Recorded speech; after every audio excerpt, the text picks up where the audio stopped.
जय श्री राम। आज हम बात करेंगे नरेंद्र मोदी जी के उस भविष्यवाणी की जो नरेंद्र मोदी जी ने की है। आपने देखा होगा नरेंद्र मोदी जी ऐसे भविष्यवाणी करते नहीं है, क्योंकि जहां तक मेरी राजनीति समझ है और जहां तक मैं नरेंद्र मोदी जी को सुनता आ रहा हूं, देखता आ रहा हूं, मैंने कभी भी नरेंद्र मोदी जी के मुंह से ये बात नहीं सुनी कि मैं ये भविष्यवाणी करता हूं डेट के साथ में। हाँ, अनुमान लगाना एक अलग बात है। अनुमान मोदी जी ने काफी बार लगाए हैं और वो सटीक हुए हैं, पर भविष्यवाणी नरेंद्र मोदी जी ने कभी नहीं की। अब की बार ये जो भविष्यवाणी की है, इसका आधार क्या है, सारांश क्या है, ये हम इस वीडियो में जानेंगे। और हम बात करेंगे पूर्वोत्तर के, दक्षिण की बात आज नहीं करेंगे। दक्षिण की बात पूरा भारत कर रहा है, विपक्ष के भी कर रहे हैं, वो मीडिया वाले भी कर रहे हैं जिनको बीजेपी पसंद नहीं है, और सब बातें कर रहे हैं दक्षिण की कि दक्षिण में क्या होने वाला है, तमिलनाडु में, तेलंगाना में, केरल में, इन सब में, असम में क्या होने वाला। हम बात करेंगे पूर्वोत्तर की, उन 3 राज्यों की जो बीजेपी की स्थिति बदलने वाले हैं। आज तक उन 3 स्टेट में बीजेपी अपना मुख्यमंत्री नहीं बना पाई है। आखिर ऐसी क्या भविष्यवाणी है जो नरेंद्र मोदी जी ने आज उड़ीसा में रहते हुए एक जनसभा को संबोधित करते हुए कर दी। यह भविष्यवाणी है उड़ीसा को लेके। उड़ीसा में हम सबको पता है कि मुख्यमंत्री है नवीन पटनायक, बीजेडी, बीजू जनता दल पार्टी से 5 बार के वो मुख्यमंत्री है। 6ठी बार का चुनाव चल रहा है। नरेंद्र मोदी ने अपनी जनसभा को संबोधित करते हुए यह कहा कि 4 जून उड़ीसा मौजूदा सरकार जाने वाली है और बीजेपी सरकार आने वाली है। यह बात तो उन्होंने कही, उसके साथ ही उन्होंने अनाउंस भी कर दिया, साथ में सभी को मतलब आमंत्रण भी दे दिया। 10 तारीख को बीजेपी का मुख्यमंत्री बनने जा रहा है उड़ीसा में। आमंत्रण भी जनता को मोदी जी ने दे दिया। और यह भविष्यवाणी कोई छोटी नहीं है, इसके राजनीतिक मायने बहुत बड़े हैं कि नरेंद्र मोदी जी ऐसे ही कोई भविष्यवाणी नहीं कर सकते। उन्हें भी पता है, उनकी बातों की चर्चाएं बहुत बड़े लेवल पे होती है। यदि कुछ अलग होता है तो उनकी चर्चाएं होगी, उनकी शाख की प्रतिष्ठा की बात भी रहती है। पर फिर भी मोदी जी ने इतनी बड़ी बात कही है तो कुछ ना कुछ धरातल पर उन्हें रिपोर्ट मिली है। नवीन पटनायक के बारे में जानते हैं। नवीन पटनायक 1999 में भारतीय जनता पार्टी के साथ गठबंधन में आए थे। 1999 में अटल बिहारी वाजपेयी की सरकार में ये इस्पात खान मंत्री रहे। 2000 में विधानसभा चुनाव हुए, तब उन्हें उड़ीसा जाना पड़ा। 2004 से 2009 तक बीजेपी और बीजेडी की गठबंधन की सरकार रही। यह गठबंधन टूटा 2009 में। उड़ीसा में 2009 से लेके 2024 जो रनिंग अभी लोकसभा के चुनाव हैं, तब तक के मुख्यमंत्री नवीन पटनायक हैं। और ये सिलसिला बारंबार है, ये कंटिन्यू जीतते आए हैं। इसीलिए अब की बार जो नरेंद्र मोदी ने उड़ीसा के लिए जो भविष्यवाणी की है, उसमें तर्क और वितर्क बहुत बड़े लेवल पे हैं। एक सरप्राइज करने वाला एलिमेंट इसमें आपको बताता हूं। 2019 में विधानसभा के चुनाव हुए थे। 147 सीटें टोटल विधानसभा की उड़ीसा में हैं, जिसमें से नवीन पटनायक की पार्टी बीजेडी को 109 सीटें मिली। 109 सीटें, और 23 सीटों के अंदर सिमट के रह गई बीजेपी। अब सोचिए कैसे अब की बार यह बात हो सकती है कि बीजेपी की सरकार, पूर्ण बहुमत की सरकार उड़ीसा में बन जाए। सिर्फ 23 सीटों वाली पार्टी कैसे उड़ीसा में पूर्ण बहुमत की सरकार बना सकती है? कैसे नरेंद्र मोदी जी ने आज ये भविष्यवाणी कर दी कि उड़ीसा की मौजूदा सरकार जा रही है और बीजेपी का मुख्यमंत्री वहां बन रहा है। 10 तारीख को डेट भी अनाउंस कर दी है मोदी जी ने। कैसे?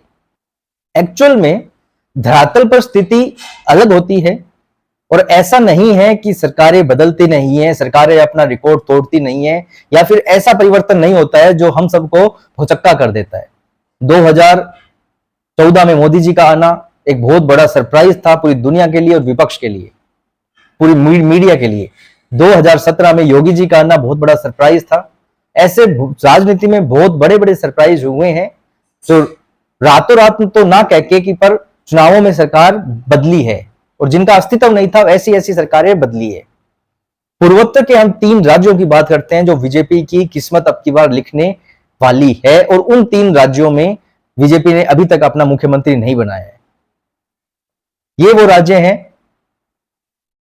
उड़ीसा, पश्चिम बंगाल और बिहार। उड़ीसा की राजनीति की बात आज के टॉपिक में 50% कर चुके हैं, 50% आगे बाद में करेंगे। पश्चिम बंगाल की राजनीति एक ऐसे मोड़ पे है जो आज से पहले बीजेपी इस धरातल पर इस ताकत के साथ कभी नहीं थी। पिछले चुनावों में बीजेपी वहां उभरी है, 3 सीटों से 73 सीटों की पार्टी बनी है, और अब की बार अचंभा नहीं होना चाहिए यदि बीजेपी नंबर 1 की पार्टी वहां बन जाए तो। बात बिहार की करते हैं। बिहार में बीजेपी की सरकार रही है, गठबंधन की सरकार रही है, पर बीजेपी अपना मुख्यमंत्री कभी नहीं बना पाई। पश्चिम बंगाल में तो मुख्यमंत्री बना ही नहीं बीजेपी का, क्योंकि सरकार ही नहीं थी कभी। यही बात उड़ीसा में थी। उड़ीसा में भी बीजेपी को कभी मौका नहीं मिला विधानसभा में, मतलब मुख्यमंत्री में। राज्यसभा में जरूर नवीन पटनायक हमेशा केंद्र के साथ में रहे, पर मुख्यमंत्री की रेस में बीजेपी कभी आगे नहीं निकली। पर अब की बार ये तीनों स्टेट बीजेपी के हाथ में है। बीजेपी अपना मुख्यमंत्री बनाना चाहेगी, क्योंकि बीजेपी पूरे भारत की राजनीतिक पार्टी बनना चाहती है। दक्षिण की तरफ बीजेपी का अच्छा फैलाव है, हो रहा है। पूर्वोत्तर के जो राज्य हैं वो बीजेपी नहीं खोलना चाहती, बल्कि ये वो राज्य हैं जहां पे अच्छी बढ़त मिल रही है और जहां अब की बार बीजेपी मुख्यमंत्री अपना बना सकती है। हम बात करते हैं असम की। असम की बात इसलिए कर रहे हैं कि उड़ीसा की जब बात आई है भविष्यवाणी की कि बीजेपी का मुख्यमंत्री बनेगा, तो यही बात असम में कही जाती थी कि असम में बीजेपी की सरकार बनना बहुत मुश्किल था। क्यों? क्योंकि वहां तरुण गोगोई कंटिन्यू मुख्यमंत्री थे। कोई सोच नहीं सकता था कि तरुण गोगोई की सरकार वहां जा सकती है। तरुण गोगोई कांग्रेस से है, कोई सोच नहीं सकता था कि वहां से इनकी सरकार जा सकती है। और सबसे बड़ी बात, असम में 32% मुस्लिम है, तो बीजेपी की सरकार आना वहां बहुत ही मुश्किल था। पर 2016 में बीजेपी की वहां सरकार बनी। नरेंद्र मोदी जी की नीतियों के कारण, धरातल पर काम के कारण, हिमंता बिस्वा शर्मा जी के नाम के कारण, 21 में उनके नाम के कारण वापस 2021 में सरकार बनी। असम एक बहुत अच्छा उदाहरण है। त्रिपुरा एक बहुत अच्छा उदाहरण है, जहां पहले धरातल पर बीजेपी नहीं थी और अपनी मेहनत के कारण वहां सरकार बदली है बीजेपी ने। असम और त्रिपुरा इनके बहुत बड़े उदाहरण है। एक उदाहरण और देता हूं भारत के सबसे बड़े राज्य का, उत्तर प्रदेश, यानी योगी जी का साम्राज्य। उत्तर प्रदेश की यदि मैं बात करूं, 2012 के विधानसभा में बीजेपी को सिर्फ और सिर्फ 403 सीटों में सिर्फ और सिर्फ 32 सीटें ही मिली थी 2012 में। मतलब अस्तित्व खत्म, धरातल पर नाकामयाबी, नाम का न होना। जितनी बातें नेगेटिविटी में कही जाए उतना कम। उस समय सपा की सरकार थी। 2017 में विधानसभा के चुनाव यूपी में फिर होते हैं। ये वो पार्टी है बीजेपी जो 32 से 312 की आंकड़े पे जाती है। 403 से 312 की, और एनडीए के समर्थन यदि ले लेते हैं 325 सीटें एनडीए के पास में भी उत्तर प्रदेश में। 32 सीटों से 312 सीटों तक की छलांग 2012 से 2017 के अंदर बीजेपी ने लगाई, योगी जी के कारण। बात यह नहीं है कि किसके कारण किसके ना कारण, बात है कि इतने बड़े बड़े उदाहरण देश के सामने है। समाजवादी पार्टी 2012 में 224 सीटों पर जीती थी, 224, 224। 2017 आते आते वो पार्टी सिर्फ और सिर्फ 47 सीटों पर सिमट के रह गई। वही आज उड़ीसा में है। नरेंद्र मोदी जी ने जब भविष्यवाणी की है तो धरातल की स्थिति को नापकर, जानकर, उसी के बाद में इतनी बड़ी बात नरेंद्र मोदी जी ने आज बोली है कि उड़ीसा में 4 जून को उड़ीसा की मौजूदा सरकार जा रही है और बीजेपी का मुख्यमंत्री वहां बनने जा रहा है। 10 तारीख को प्लीज आप जरूर आइएगा। अब हम अंतिम पड़ाव में वापस उड़ीसा की बात करते हैं। उड़ीसा में ऐसे कौन से फैक्टर हैं, ऐसे कौन से कारण हैं जहां बीजेपी की सरकार, पूर्ण बहुमत की सरकार बनने जा रही है। सबसे पहले कारण है मोदी जी की योजनाएं। राज्य सरकार से ज्यादा जो प्रभावी ढंग से जनता को लाभ दे रही है वो केंद्र की और नरेंद्र मोदी की योजनाएं ही हैं, जिनके कारण लोग अपना जुड़ाव केंद्र से ज्यादा कर पा रहे हैं। दूसरी है एंटी कमेंसी। नवीन पटनायक को लगातार 24 साल हो चुके हैं वहां। जनता अब बदलाव चाहती है। पूरे देश में बीजेपी का एक माहौल है, क्योंकि विकास का दूसरा नाम बीजेपी, जनता की नजर में बन चुका है। जनता चाहती है कि क्यों न हम भी अब परिवर्तन करें और विकास का मॉडल अपनाएं, नरेंद्र मोदी जी का मॉडल अपनाएं। डबल इंजन की सरकार के रूप में उड़ीसा में जनता बीजेपी को चाह रही है। इसीलिए इसी का एक बहुत बड़ा कारण है, नवीन पटनायक ने अपने छठे टर्म में, मतलब इस चुनाव से पहले ही इन्होंने बीजेपी को ऑफर दिया था कि हम गठबंधन के तौर पे सरकार चुनाव लड़ते हैं।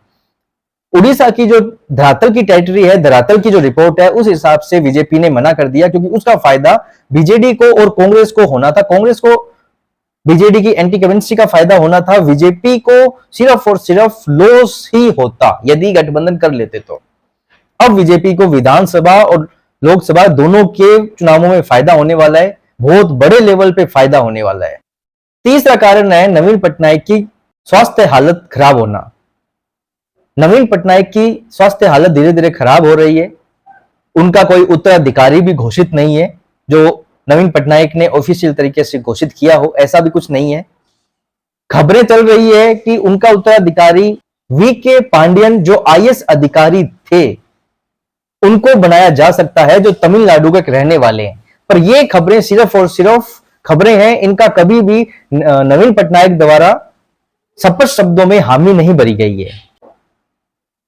एक और सबसे बड़ा कारण है उड़ीसा में बीजेपी के आने का, वो कारण मैं आपको पश्चिम बंगाल से कंपेयर करके बताता हूं। मुस्लिम फैक्टर सबसे बड़ा है, क्योंकि पश्चिम बंगाल में मुस्लिम फैक्टर बड़ा है, असम में भी मुस्लिम फैक्टर बड़ा है, पर उड़ीसा में मुस्लिम फैक्टर बहुत कम है, बहुत कमजोर है।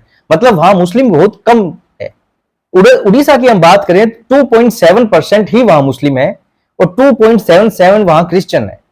तो ये मुस्लिम अपना उड़ीसा में प्रभाव नहीं रखते हैं। तो ये कारण है नरेंद्र मोदी जी के आज की भविष्यवाणी का। नरेंद्र मोदी जी कोई भी बात बिना सोच समझे, बिना तोले नहीं बोलते हैं। यदि उन्होंने इतनी बड़ी बात बोली है तो सोच के देखिए कि नरेंद्र मोदी जी ने इस बात पे कितना अध्ययन किया होगा, उनके पास में धरातल से पक्की रिपोर्ट आई होगी। वरना नरेंद्र मोदी के एक एक शब्द को मीडिया द्वारा, सोशल मीडिया द्वारा तोला जाता है। तो ऐसा नहीं हो सकता कि नरेंद्र मोदी जी ने हर कुछ ही अपनी रैली में बोल दिया है। नहीं, इसके मायने बहुत है। ये हमें समझ में आएगा 4 जून को कि नरेंद्र मोदी जी कितने दूरदर्शी हैं। धरातल की स्थिति के कारण वो कैसे चीजों को भांप जाते हैं। देश की राजनीति के लिए ये चुनाव, भारत की राजनीति के लिए ये चुनाव, बच्चों के भविष्य के लिए ये चुनाव, हमारे लिए ये चुनाव अहम है। बहुत ही बड़ी कड़ी है विकास में ये। यदि अब की बार नरेंद्र मोदी जी को 400 के पार सीटें मिल जाती है, तो ये नहीं कहूंगा मैं कि बहुत ही बड़े काम होने जा रहे हैं। जैसे काम बड़े होने जा रहे हैं, नो डाउट, पर जैसे मीडिया कह रही है, सॉरी, जैसे विपक्ष कह रहा है कि बहुत बड़े काम का मतलब कि संविधान में गड़बड़ी नहीं, संविधान को खत्म नहीं। संविधान में संशोधन जरूर, गड़बड़ी नहीं। संविधान में संशोधन जरूर, पर खत्म नहीं। और जहां तक ये बुनाया जा रहा है कि मोदी जी आरक्षण को खत्म कर देंगे, मोदी जी ने स्पष्ट कहा है, जब तक मैं जिंदा हूं, जब तक मैं जिंदा हूं आरक्षण को कोई छू भी नहीं सकता। मोदी जी की ये बात भी अच्छी है, क्योंकि हम हिंदुओं में एक दूसरे को आपस में तोड़ नहीं सकते। ये सदी हमारी है, ये समय हमारा है, तो हम ऐसा कोई काम नहीं कर सकते जिससे हिंदू के खिलाफ हो, हिंदू टूटे। हमें अभी एकजुट रहना है। यही समय है हिंदुओं के एकजुट रहने का, यही समय है 400 पार करने का, और यही समय है पूरे भारत को एक साथ गति देने का। और पूरे भारत में गति तब मिलेगी जब हम 400 पार मोदी जी को पहुंचाएंगे। तो आज का टॉपिक हम यहीं समाप्त करते हैं। कल मिलेंगे किसी नए मुद्दे के साथ में, तब तक के लिए जय श्री राम।